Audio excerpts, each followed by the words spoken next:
Hello दोस्तों, मैं बीजेश कुमार आपका tension NCERT first government exam में स्वागत करता हूं। दोस्तों देखिए दोस्तों, जो 5 नवंबर का फर्स्ट शिफ्ट का एग्ज़ाम हो गया दोस्तों, उसको देखेंगे क्या क्या क्वेश्चन पूछे गए, ठीक ना। देखिए दोस्तों, अगर आपको इसका पीडीएफ चाहिए दोस्तों तो नीचे दिए गए डिस्क्रिप्शन से दोस्तों आप टेलीग्राम से ज्वाइन हो जाइए। वहाँ पर सभी मैंने पीडीएफ डाल रखा है दोस्तों, वहाँ से आप जाकर रिवाइज भी कर सकते हैं, क्योंकि क्वेश्चन रिपीट हो रहे हैं। तो ज़्यादातर रिपीट हो रहे हैं तो उसके लिए आपको रिवाइज करना पड़ेगा। रिवाइज करने के लिए आपको चाहिए दोस्तों क्वेश्चन, तो क्वेश्चन मैंने वहाँ पर डाल रखा है, जाकर वहाँ पर से आप रिवाइज कर सकते हैं, ठीक ना। चलिए दोस्तों, देखते हैं कि क्या क्या क्वेश्चन पूछे गए थे। पहला क्वेश्चन पूछा गया था दोस्तों कि रोशन मिस्त्री किस एशियाई गेम्स में रजत पदक जीता था। तो देखिए दोस्तों, रोशन मिस्त्री की बात कर लेते हैं दोस्तों। तो जो 1951 में दोस्तों एशियाई गेम्स या एशियाई खेल्स हुआ था दोस्तों, भारत में ही हुआ था। उसमें दोस्तों इन्होंने सिल्वर मेडल जीता था, ठीक ना। तो जो 1951 में हुआ था उसी में जीता था। तो यही क्वेश्चन पूछा था। ये प्रीवियस ईयर क्वेश्चन है, सो पहले भी पूछ चुका है, प्रीवियस ईयर है, ठीक ना। तो प्रीवियस ईयर आपको रिवाइज करना है दोस्तों। जो क्वेश्चन हाल ही में पूछे गए उसको भी रिवाइज करना है। अगला क्वेश्चन पूछा गया था दोस्तों कि पीएम मित्रा योजना किस राज्य से संबंधित नहीं है। तो देखिए दोस्तों, किस राज्य से संबंधित है, ये अगर आपको मालूम होगा तो कौन राज्य से संबंधित नहीं है वो आप छांट लेंगे, ठीक ना। तो देखिए दोस्तों, पीएम मित्रा योजना की बात कर लेते हैं। तो ये गुजरात, कर्नाटक, मध्य प्रदेश, महाराष्ट्र, तेलंगाना, तमिलनाडु और उत्तर प्रदेश से संबंधित है, ठीक ना। तो इससे संबंधित है। और किससे संबंधित नहीं है दोस्तों, तो इसके अलावा जो भी राज्य दिया होगा ऑप्शन में उससे संबंधित नहीं है, ठीक ना। ये पीएम मित्रा का फुल फॉर्म होता है सो प्रधानमंत्री mega integrated textile reason and April, ठीक ना। ये इसका होता है दोस्तों फुल फार्म। तो फुल फार्म भी आपके लिए महत्वपूर्ण है, पूछ सकता है आने वाले शिफ्ट में। अगला देख लेते हैं। सो क्वेश्चन पूछा था कि कथकली किस राज्य से संबंधित है। तो देखिए सो कथकली की बात कर लेते हैं। तो ये केरल से संबंधित है कथकली, ठीक ना। केरल में ही दोस्तों केरल में ही एक मोहिनीअट्टम भी कहाँ का शास्त्रीय नृत्य है, तो केरल का ही शास्त्रीय नृत्य है, ठीक ना। अब शास्त्रीय नृत्य की बात कर लेते हैं। सो 8 शास्त्रीय नृत्य है, मान्यता प्राप्त 8 शास्त्रीय नृत्य है, जिसमें से केरल के तो 2 हो गए, कथकली और मोहिनीअट्टम, ठीक ना। ये भी कभी कभी पूछता है एग्जाम में दोस्तों कि दक्षिण भारत में कितने शास्त्रीय नृत्य है। तो देखिए दोस्तों, दक्षिण भारत में एक तो केरल के हो गए दोस्तों, केरल के 2 हो गए, और एक तमिलनाडु का हो गया, एक आंध्र प्रदेश का हो गया। तो 4 शास्त्रीय नृत्य दोस्तों। तमिलनाडु का भरतनाट्यम होता है, ठीक ना, भरतनाट्यम।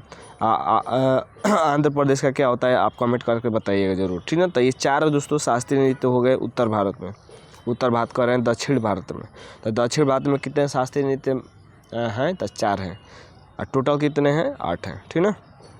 अगला है दोस्तों कि लैटेराइट मिट्टी कहाँ पाई जाती है। तो देखिए दोस्तों, लैटेराइट मिट्टी दोस्तों पूर्वी और पश्चिमी घाट में पाई जाती है। अगर दोस्तों आपका राज्य के आधार पर दिया होगा ऑप्शन, तो महाराष्ट्र आंसर हो जाएगा। तो महाराष्ट्र अगर ऑप्शन में दिया होगा तो वो हो जाएगा, महाराष्ट्र में लैटेराइट मिट्टी पाई जाती है, ठीक ना।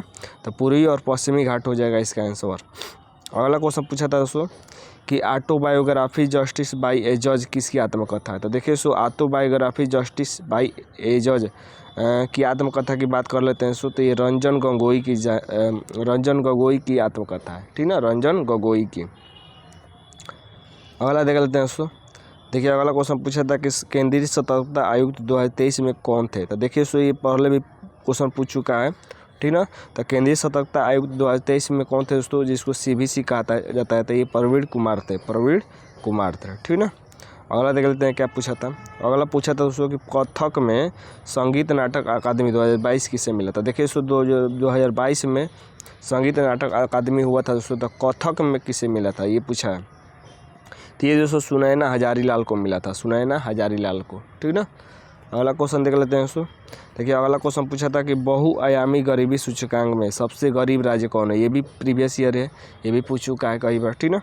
तो बहुआयामी गरीबी सूचकांक में दोस्तों सबसे गरीब राज्य कौन है, बिहार। देख रहे हैं दोस्तों, आपका क्वेश्चन ज़्यादातर रिपीट भी हो रहे हैं। तो रिपीट हो रहे हैं तो जरूर रिवाइज कीजिए, टेलीग्राम से जुड़िए, वहाँ पर PDF मैंने डाल रखा है दोस्तों, वहाँ से आप रिवाइज कीजिए। अगला है दोस्तों कि आत्माराम पांडुरंग, ये काट दीजिए, आत्माराम पांडुरंग। थोड़ा सा मिस्टेक हो गया दोस्तों लिखने में, ठीक ना, समझ जाइएगा कि आत्माराम पांडुरंग,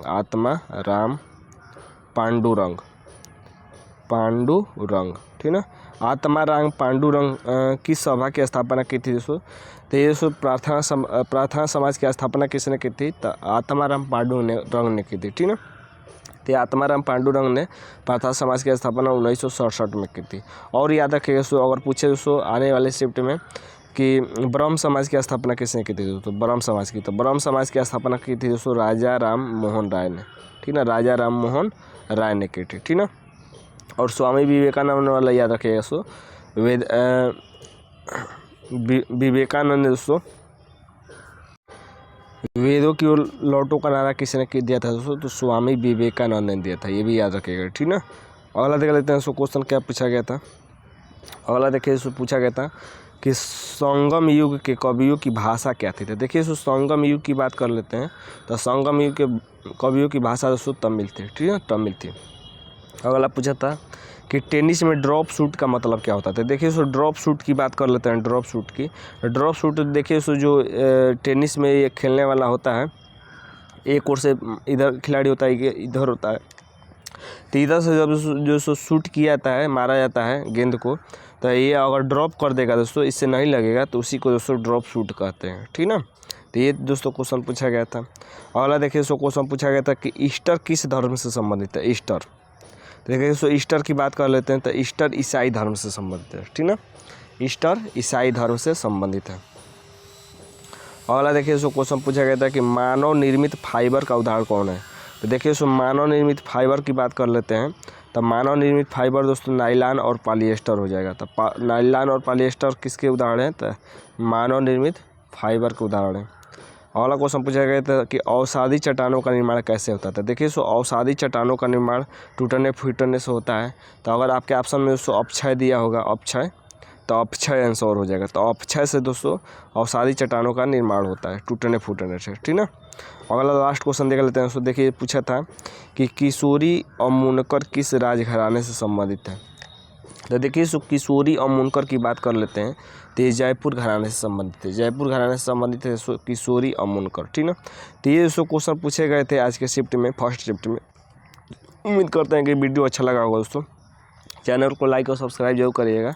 और नेक्स्ट मिलते हैं नेक्स्ट शिफ्ट में दोस्तों। और इसका PDF लेने के लिए दोस्तों टेलीग्राम जरूर ज्वाइन कर लीजिए, ठीक ना। तो आज के लिए बस इतना है दोस्तों, धन्यवाद दोस्तों।